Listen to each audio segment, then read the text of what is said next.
Kırım'dan herkese merhaba. If you don't understand me, hello to everyone from Crimea. My name is Arif. I'm a Turk. I came to Crimea from Kazan. I'm a postgraduate student in Kazan. I've been living in Russia for 10 years. Why did I come to Crimea?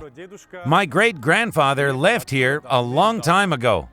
I came to Crimea to find out where my blood comes from.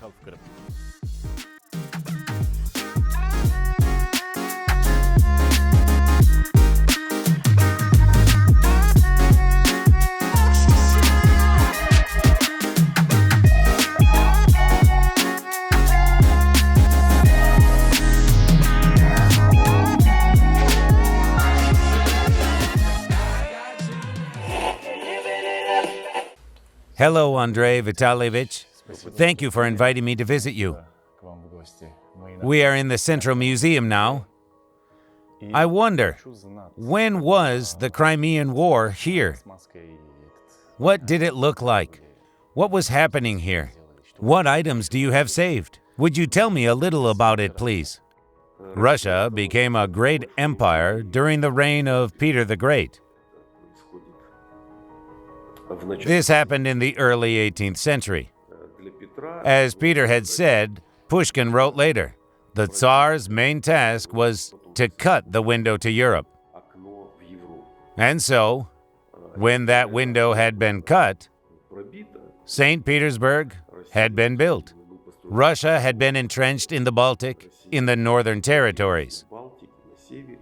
It became clear to Peter and his followers that it was very difficult to get out through the window. It's very difficult to communicate with the world using the window, and a door is needed. As local historians told me about the events here, as we learned at school, as it was presented in Turkey, the history was the same history as it is described in our and Russian books. But it is very difficult to cut the door in the Baltic because of the cold climate, because of the formed stable system. But there is the Ottoman Empire in crisis in the south. It is possible to occupy or to take back the Ottoman Empire territories that were conquered by the Ottomans earlier. There is the warm Black Sea, there is the Bosphorus, and the Dardanelles here. There's the way to the Mediterranean here.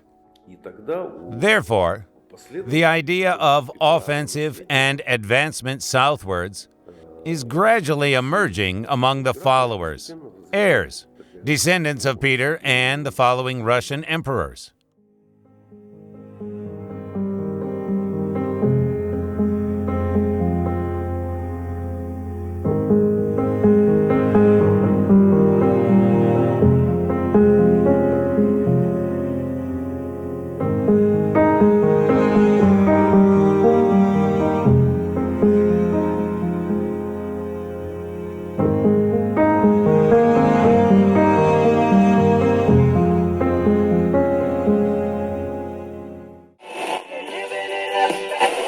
We visited the Assumption Monastery.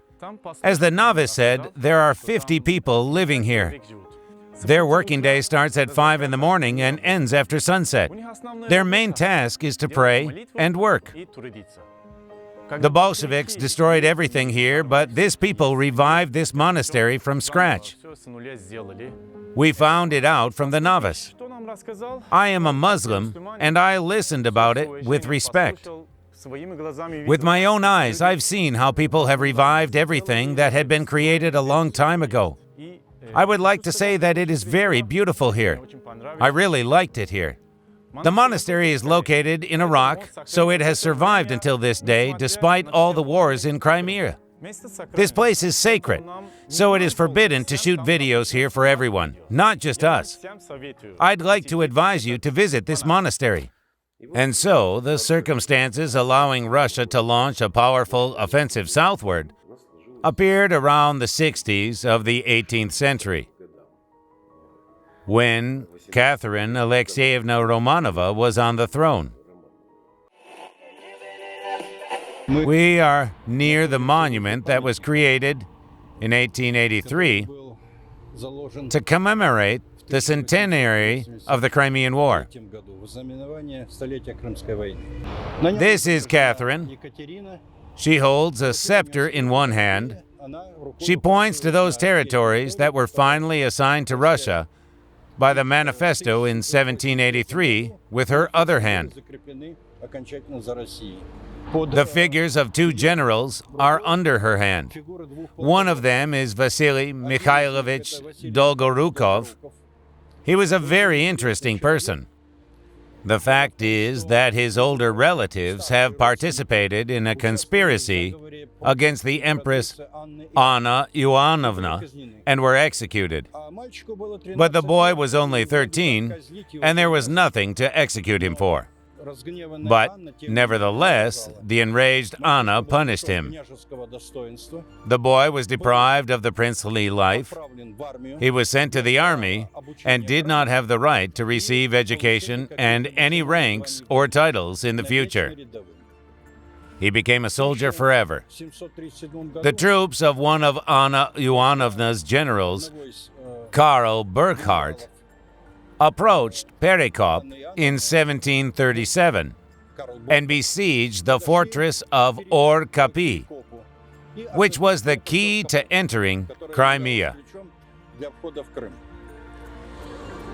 They would face a very serious bloody assault on the fortress since there was the winter garrison and powerful artillery at the fortress. Karl Burckhardt Minich spoke to the soldiers to motivate them. He said, "I will award the officer rank to the first one who reaches the fortress, rampart, or wall." Then he thought a little and said, as if to the side, "Well, if he stays alive, of course."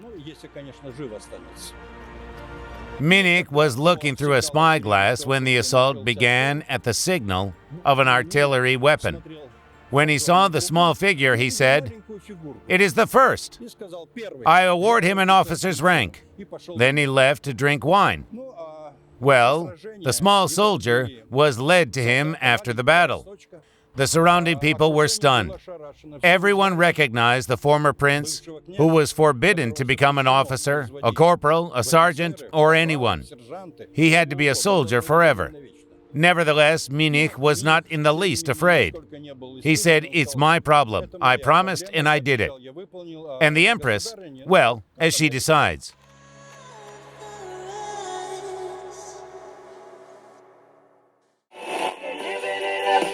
The Turkish Sultan declared war on Russia in 1768. The First Russo-Turkish War began at this time in 1768, during the reign of Catherine the Great. Before that, there had been several skirmishes with Turkey, but they were not of such an all-encompassing nature. It was the first such real big war between the Russian Empire and the Ottoman Empire. The main fighting took place not in Crimea. The main fighting took place in Moldova, at the mouth of the Danube, because Turkish troops moved to support their allies in Poland from there. As for Catherine, she understood that the Russian Empire wouldn't have enough forces to defeat the Ottomans, while the Ottoman Empire was very powerful and large. Then a plan was developed. Catherine and her headquarters called it a plan to set Turkey on fire from 4 sides. Meanwhile, the Second Army was created in Crimea in 1771. General Mon Chief Vasily Mikhailovich Dolgorukov commanded it. The task to move to Crimea was assigned to it. The goal was to destroy the Turkish fortresses that were in the south. These were the fortresses of Kaffa, Kerch, and Yenikale.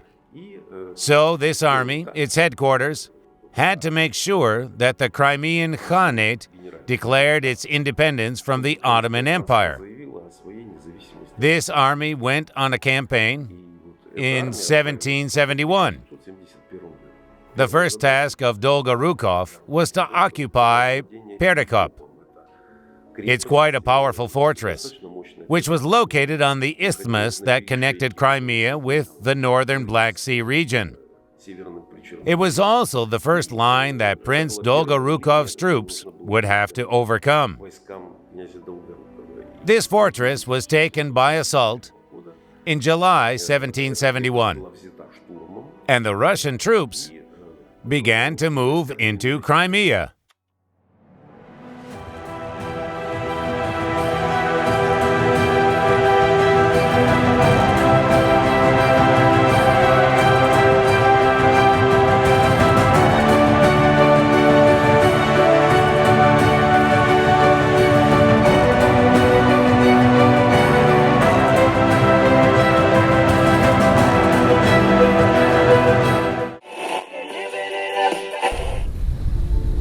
You know, Arif, we have arrived in a unique place in Crimea now.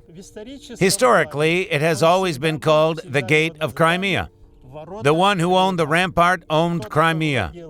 And that is why the most difficult and the largest skirmishes of any armies have always taken place here. The Turkish rampart. They also told us that there is a fortress and a very old bridge there.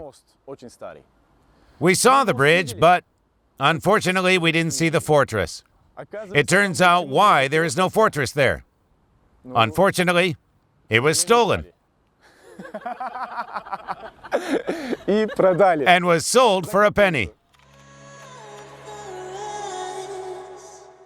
861 Russian soldiers of Dolgorukov's army were recently buried here. 861 русского воина армии Долгорукова. The search team found these warriors. Soldiers of the 1941 to 1945 war were found in the course of the excavations and accidentally found rarities not related to this war. When they looked at the buttons, had a look at the horseshoes, had a look at the horse's spurs, and, most importantly, when they paid attention to the coins, they realized that this wasn't a burial according to all the rules. When any nationality was buried, it was precisely a sanitary burial. Dolgorukov gathered together all 871 Turkish soldiers who surrendered as a result of the battle. He acted humanely. He provided them with escort and let them go to Yevpatoria because there were Turkish ships on the coast in Yevpatoria. Dolgorukov said, "Go, tell your people, we don't want any war. We are neighbors. We want to live as good neighbors." Well, we had been on the road for about an hour and a half until we arrived here. I see both Christian cemeteries here and Muslim cemeteries nearby. This once again shows that on this planet, in this world, we are all peers, and we have nothing to divide. We are close in life and in heaven.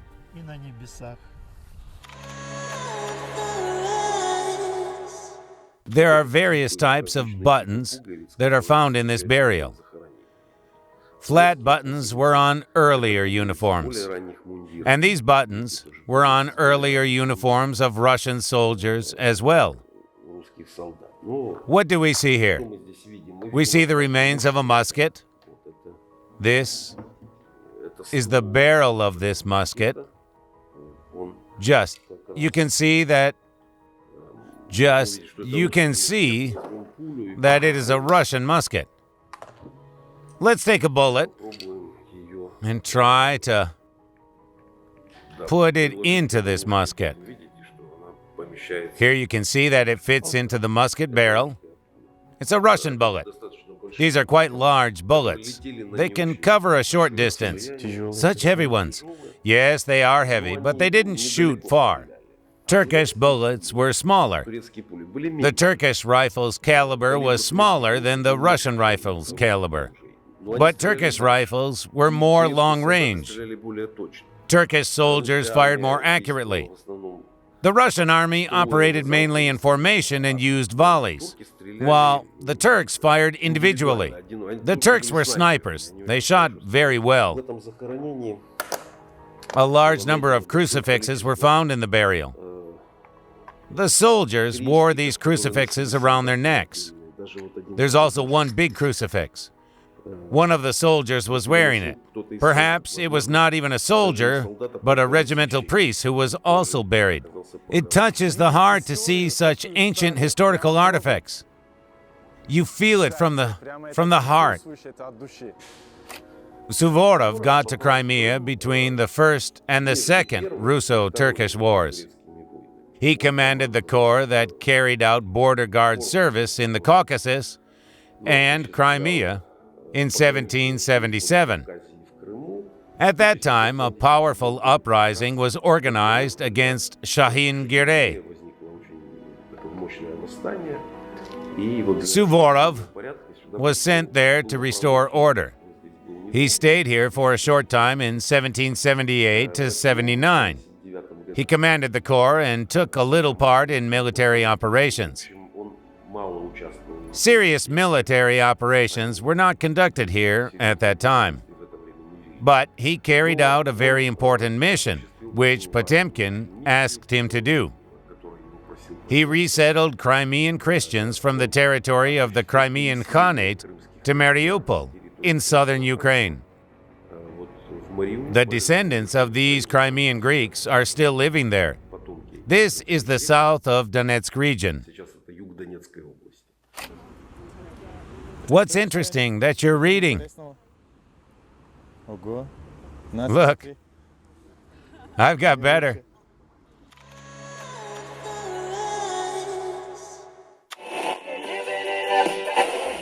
They moved divided into three main groups.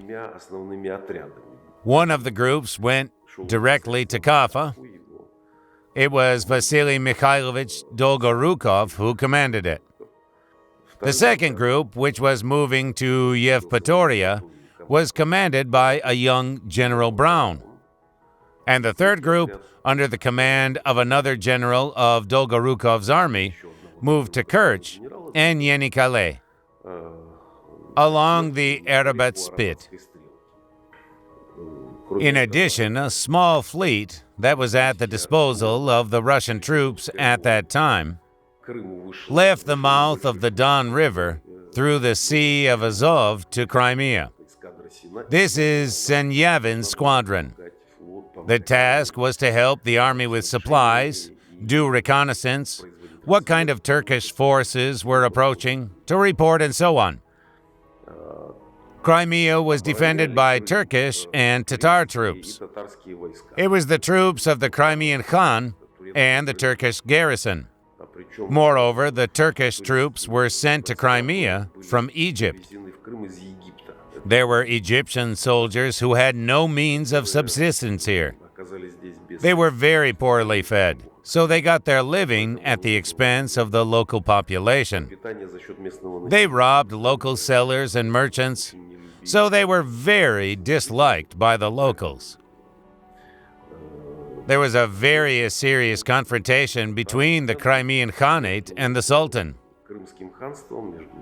Therefore, they could not reach an agreement on how to defend themselves. They were unable to organize a defense and were defeated in 10 days. The Russian troops occupied all the most important points of the Crimean Peninsula, while the Turkish garrisons boarded ships and left Crimea.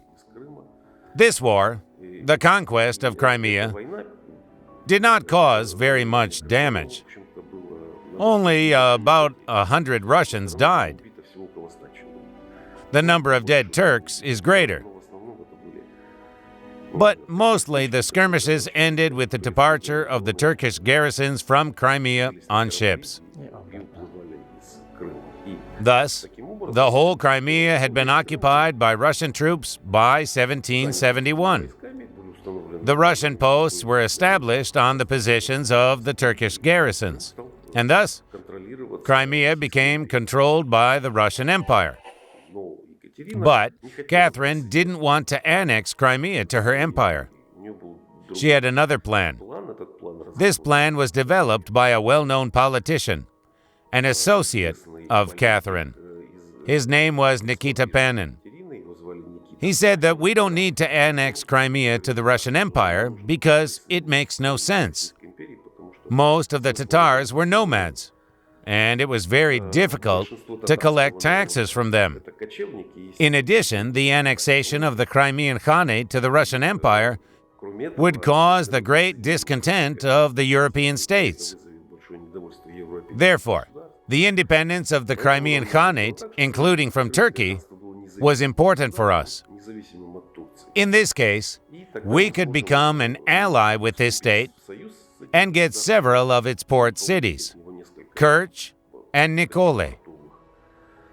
It was convenient to place Russian ships there and trade in the Black Sea region.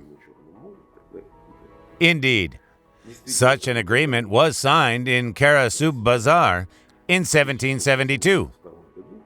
Almost all the Russian troops left the territory of Crimea. Only some small garrisons stayed. But, of course, the Turks did not want to put up with such a situation. So a large Turkish army sailed its ships to Crimea in 1774. The army landed on the territory of Crimea in the summer of 1774.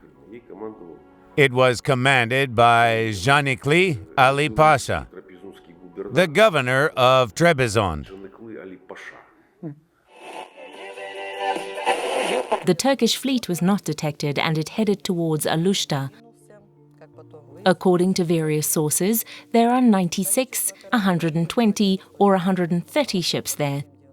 But nevertheless, this huge bulk of ships stretched almost along the entire coast of Alushta to the western outskirts of Sudak.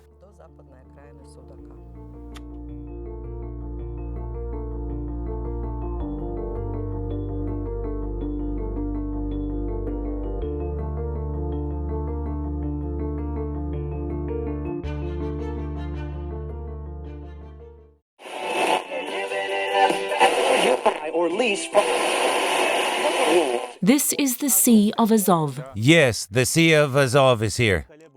Yeni Kale Bogazi. Yeni means new, Kale is lock, Bogazi is strait. Taman Adası, Adası is island. It's all written in Turkish. The Taman Peninsula. And here's Kefe, or Kafa. What's written here? Here it is Karadeniz, or Black Sea. And what is written next to Kafa? Where? Kafa. And here? I don't speak or read Ottoman, or Kapsi. Kapisi is door, but I don't know what or means. I wanted to take a picture. A map of Crimea and the northern Black Sea region.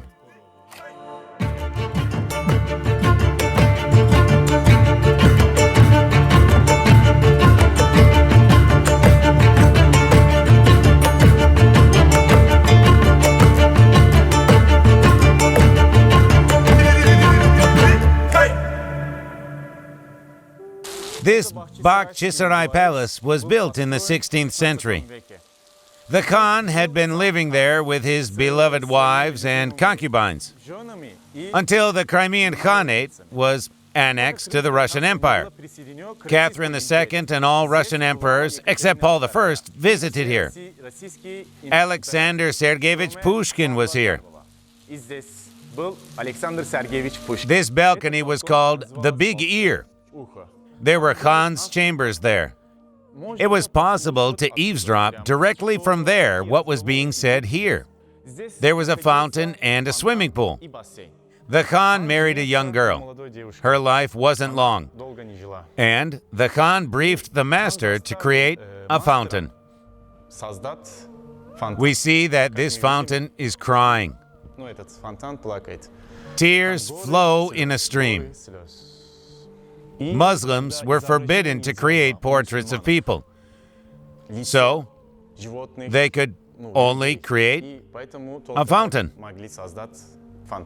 He was fascinated by St. Petersburg and imaged himself to be the Tatar Peter I. So he began reforms. He was not particularly sophisticated in politics because he was young and very impulsive. The entire local population was against him very soon. There were uprisings against him. He regularly invited Russian troops to suppress these uprisings. It wasn't war, but it wasn't peace either, because troops were regularly invited to help Shahin Gurey. This had been going on for 10 years. Then Potemkin, Catherine's closest associate, offered her another way to solve the Crimean problem. It was necessary to simply annex Crimea to the Russian Empire and abandon the Crimean independent state under the Russian protectorate. Moreover, Shahin Gurey, who was offended by regular rebellions of his citizens against him, had relinquished the throne shortly before. Empress Catherine the Great signed the manifesto on the annexation of Crimea to Russia in 1753. What about my impression of Bakhchisarai? Well, I feel like I'm in Turkey. I live in Antalya. There's an old town there. Once here, I felt as if we had entered the old town in Antalya.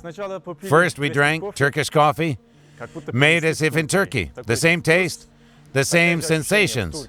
In a sevzve. Then we walked, looked at the place that my great-grandfather left to move to Turkey. So we're here. I'm very glad to see all this. I really liked it. There was a skirmish between them.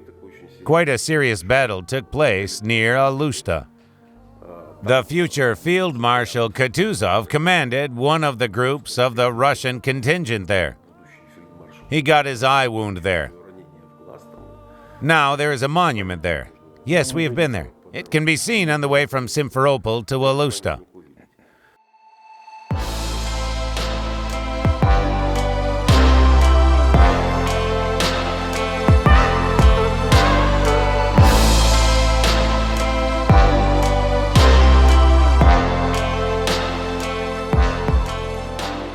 We are at the famous Kutuzov fountain now. According to legend, he was wounded and lost his eye in the Russo-Turkish War. He was moved here to flush his wound and wash himself. And now there's a fountain.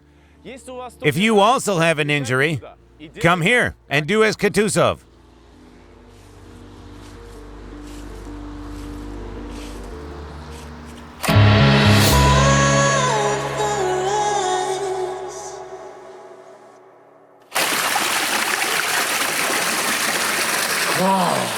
Empress Catherine signed the manifesto on the annexation of Crimea to Russia in 1753. She organized the first referendum in the history of Europe and possibly of the world's civilization. People were surveyed all over Crimea. There were certain criteria for those who could participate in this referendum. The following question was asked: do you agree to obey the Russian Empire if the cultural traditions of Islam, your way of life, traditional forms of settlement, and so on are guaranteed to be protected? Характеризующих, допустим, защита традиций культуры ислама, там, защиты образ жизни, традиционных форм поселения и прочее, прочее. Catherine was on friendly terms with Voltaire and all the freedom movement's leaders. But freedom in their idea of freedom was not enough. The concept was just arising at that time. They wanted to make this region of the wild field in front of Crimea and the Crimea itself representative. Civilizations were supposed to combine here. The cultures had to assimilate the best of traditions. The task was to show that nations can get along together. By the way, one of Catherine's first steps was a surprisingly interesting decision to send the best specialists of that time to build and develop the Crimean infrastructure. The best specialist who designed Nikitsky Botanical Garden came. You know who did it and how? The best specialists who organized the production of the best grape varieties came from Spain and Italy. Crimea has been one of the grape centers of Europe since then. Lawyers, doctors, and many other people who had come here created the intellectual establishment that determined the Crimea development formats for the long term. Several nations also lived here. What about them? The Crimean Tatars lived here. What about their culture, traditions, and so on? In accordance with Catherine's decree, all the privileges of the Russian Empire extended to the Crimean Tatars. This concerned the Murzas, the ruling elites, the intellectual elites. They were given noble rights. Military service was allowed. Those who wanted to serve did so, while those who did not want did not serve. By the way, as for military service, the Crimean Tatars were warlike. She hired Crimean Tatars as her guard. 4 years after Crimea had been annexed to Russia, they were guarding Catherine during her journey from St. Petersburg to Crimea. We are in the Bakhchisarai now. This is a very cool place. I don't mean these foreign cars.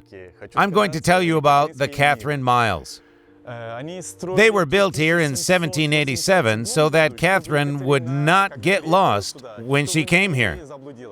She started traveling in Russia in January and arrived here in May. The Miles have been reminded about Catherine since then. Celebrations with dogs and gifts were organized for her arrival here. Catherine was the first to come up with a way to show people that she was actually here.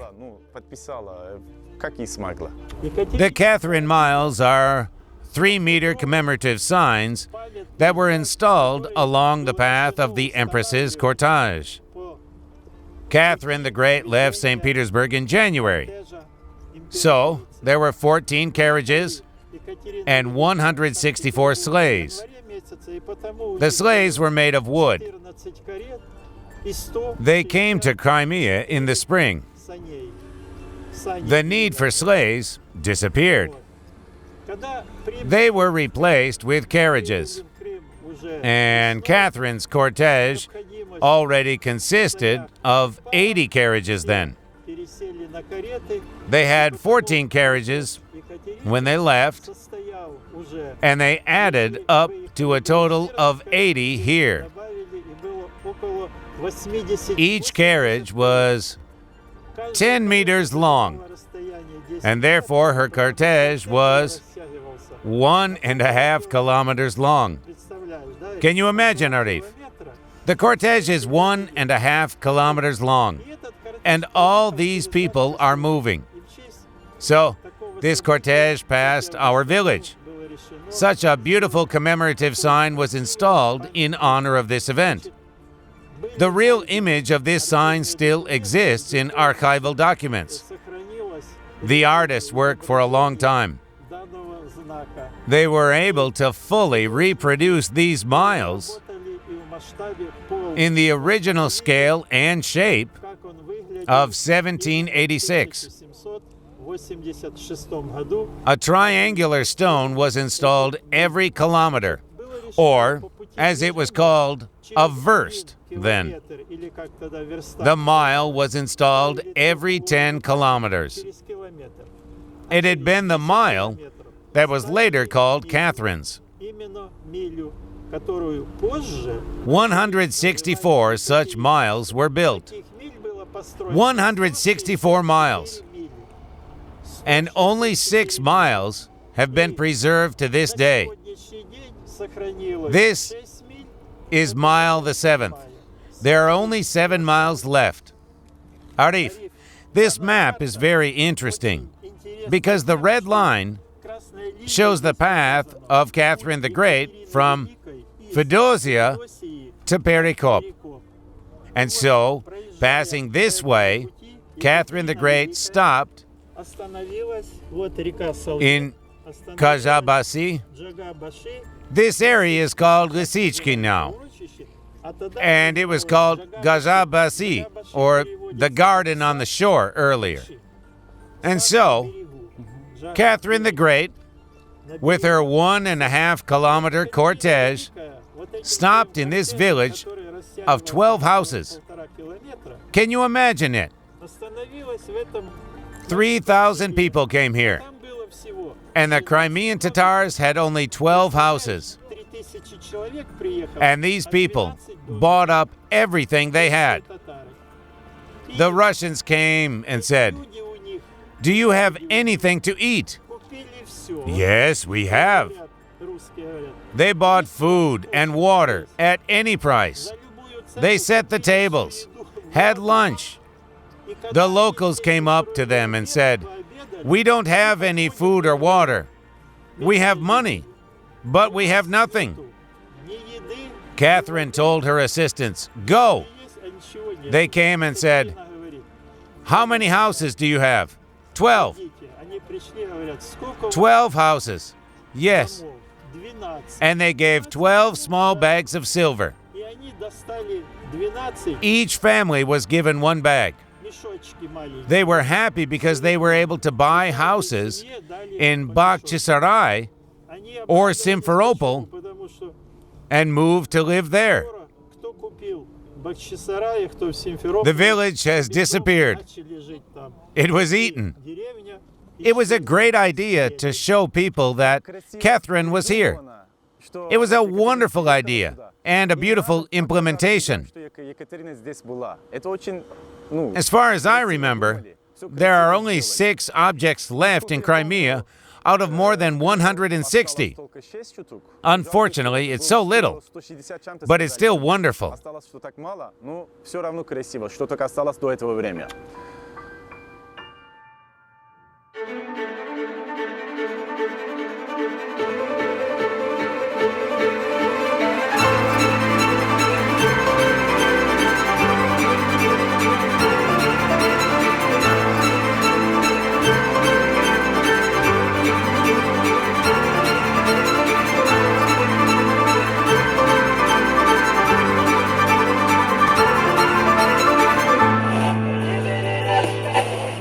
Valentin, hello. Hello. We have come to visit you.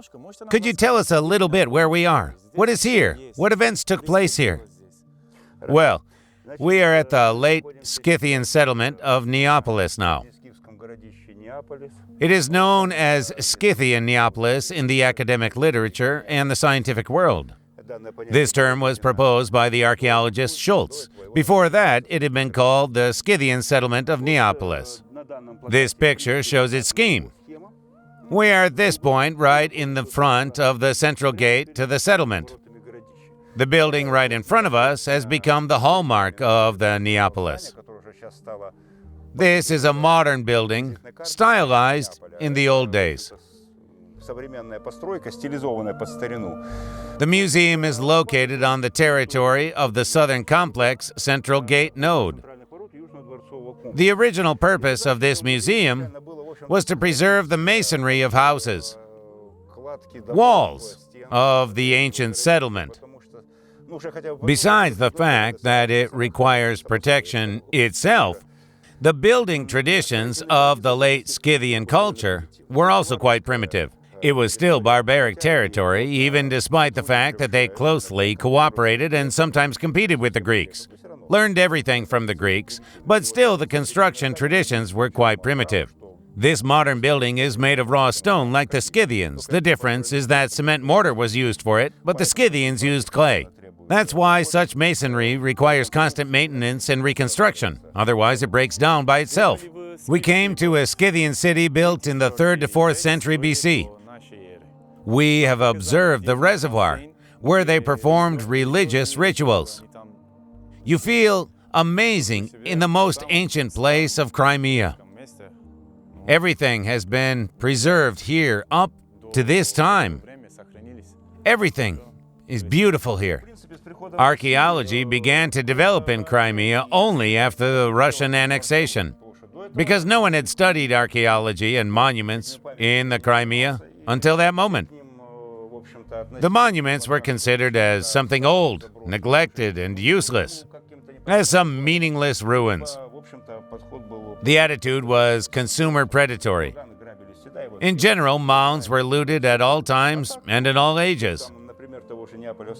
Blaurenberg, the founder of the Odessa Museum, conducted excavations near Scythian Neapolis in 1827. Count Uvorov, the founder of the Historical Museum in Moscow, worked here later. And then Veselovsky was here. Dubois de Montpellier, a Swiss traveler, was excavating this territory too. The general trend of the Crimea archaeological era beginning was to some extent reflected in the study of Scythian Neapolis.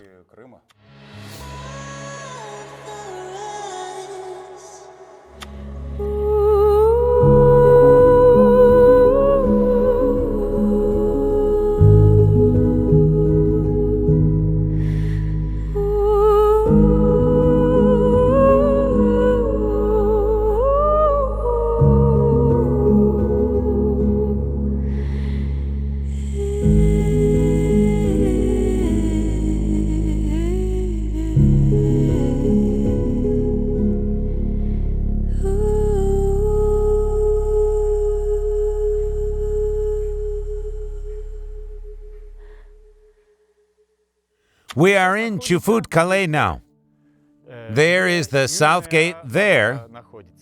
The last inhabitants have left this area at the beginning of the 20th century. It's the most ancient city located on the rocks. There are no guards here, and we plan to jump over to get there, just like our friends.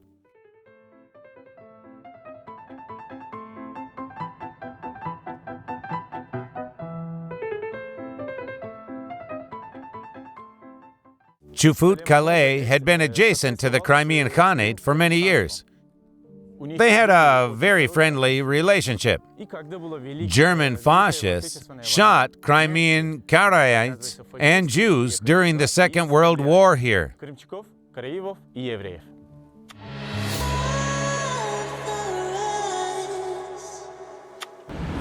We are in a really historical place.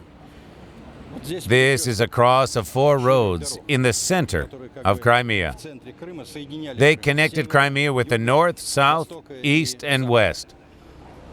Choosing a place for Simferopol, Potemkin decided that the roads were of strategic importance. Moreover, the second capital of Crimea, the city of the White Mosque, or Ak Mosque, was slightly higher. They decided to build a city a little below on the flat. In accordance with the prepared plan, all the streets crossed at right angles, as in St. Petersburg. Building material was easy to find here, and labor as well. Residents of the Ak Mosque were hired and paid.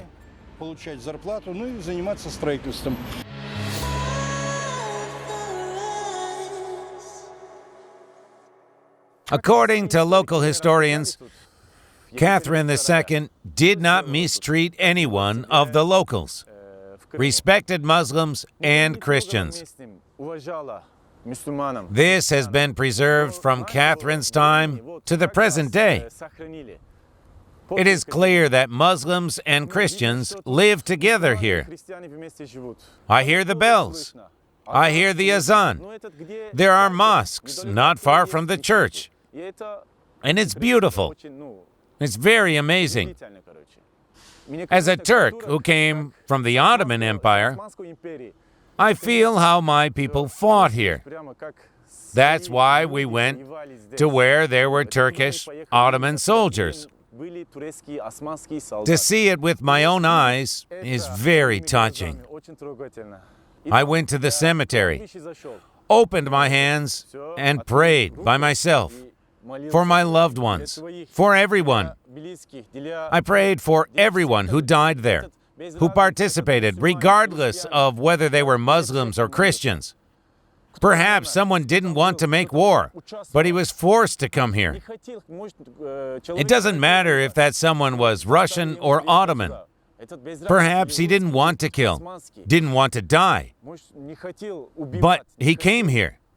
The world is one. God is one. Christians say God. We say Allah. Nevertheless, it is possible to live peaceably, as in Crimea, where there are both mosques and churches.